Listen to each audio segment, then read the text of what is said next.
6 days. 6 days away from driving out of the driveway. We have decided to proceed with our Continental Divide through hike.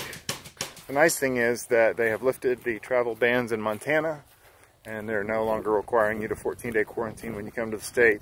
The same is true even on Blackfeet Reservation.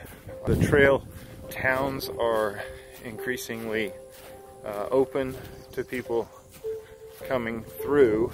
In spite of that, we'll be very careful about the beginning of our hike. In particular, we'll use some heightened caution there. My dad is gonna parallel the trail in a vehicle. We have some friends in some larger communities that he'll stay with on the off days, and then he'll come meet us with resupplies. So the first 400 miles we won't have to come in contact with anybody.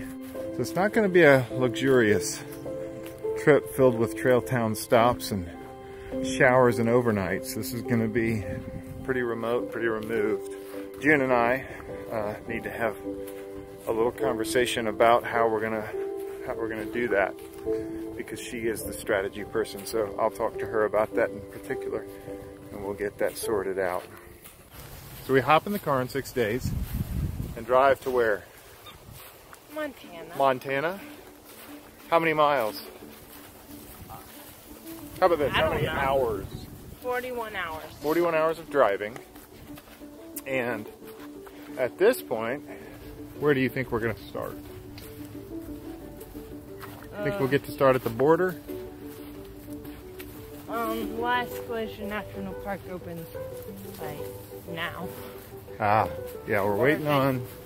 Do you know what we're waiting on? Backcountry permits. Yeah, the backcountry permits have not started issuing. So if that doesn't happen, where are we going to start?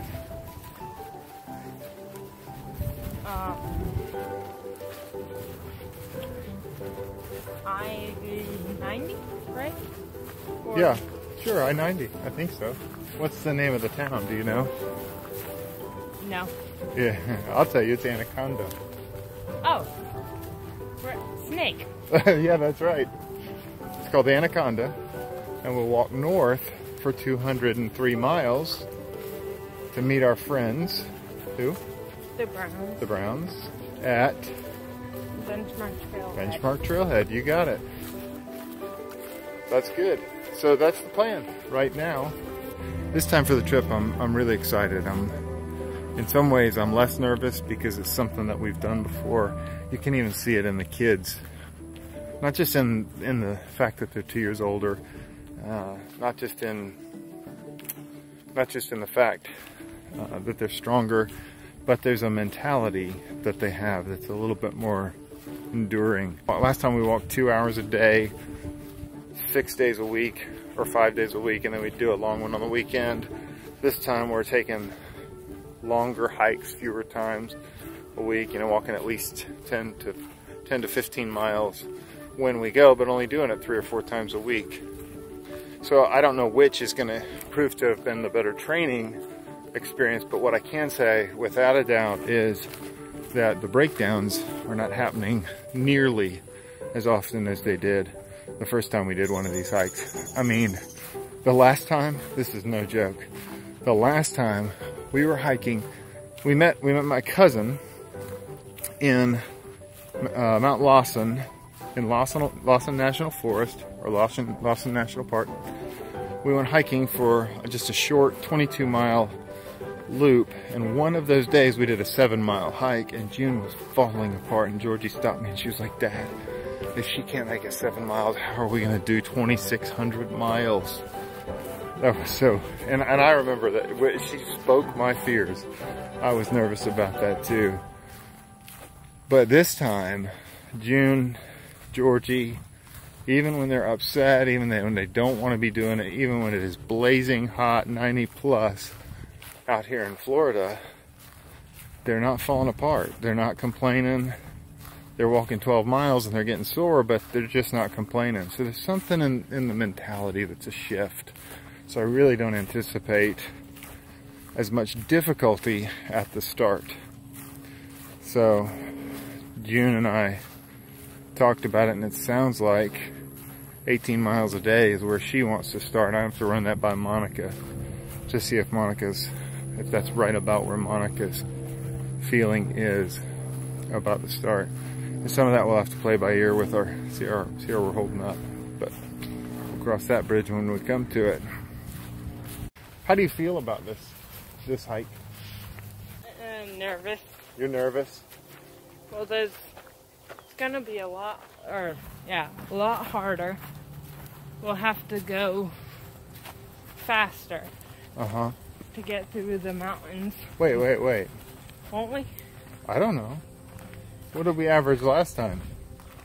A day? 19. 19?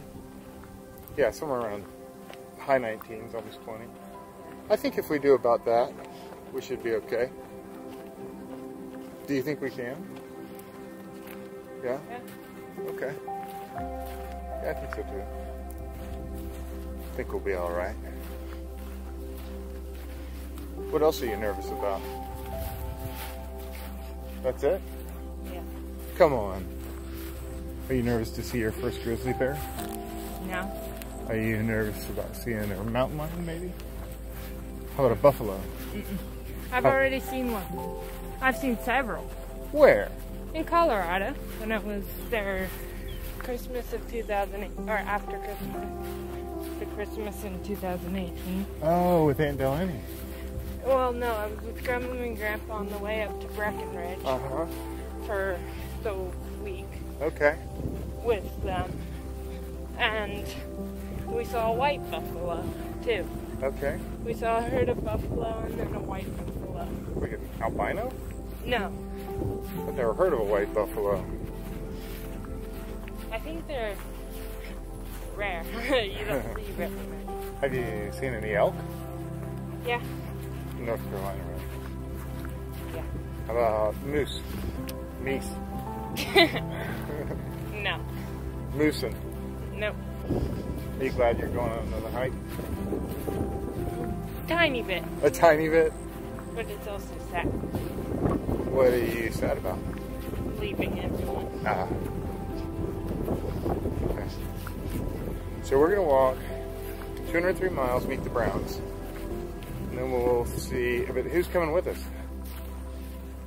Anybody else? Oh, Ethan. Ethan Caswell. How about that? Look. Yeah, that storm's coming, isn't it? Yeah. I think we'll be under our umbrellas soon. Well, June was right. We did get caught in the rain here, and walked for about a couple more hours, and we're about to head back toward the car. Friday, we drive out of the driveway, and I can't tell you how great it is for us to have you following along. It's really a fun encouragement, really a good encouragement. But there's some cool things that you can do. We'll be announcing them sort of here in the next week, I hope. I have been so delayed in putting out the fundraising piece of our trip. But we're going to do 4 fundraising drives. 100% of all of the pledges and donations will go directly to those organizations. These will each be causes that the kids have selected. Keep an eye out. It'll be at strawbridgetreks.com that you'll find that information. But I'm working on that a little bit this week, but it is so fun to have them get to connect the efforts that they're involved in this walk, the steps that they make, connect that to raising money for something worthy and worthy causes. So we hope you'll participate. That's the reason we kind of started the participation in the social media thing in the first place. We're kind of backward people when it comes to that stuff, but we thought it would be a fun way to include you, which we found that we loved more than we expected, but also to promote some of those fundraising efforts that you get to make happen. And that's really fun for us to watch. Farther